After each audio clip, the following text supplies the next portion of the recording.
Hello everyone, welcome back to my channel Initial Solution. Today in this tutorial I'm going to show you how to reset TikTok algorithm. So first of all you need to do is open your TikTok app, then go for this profile icon over the bottom of the right corner, then click on this three line option, go for settings and privacy. Now scroll down. You can see here a free up space. Click on it. Now you have to clear your cache. So clear it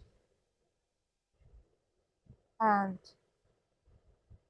go for the in the section for you. So now you need to like this video, uh, which you wanna see next. Okay, like all this video. So this is how you can reset your algorithm on TikTok. Hope this video helped you guys. If it did, then please like, comment and share. Subscribe to our channel and don't forget to hit the bell icon for more videos. Thank you.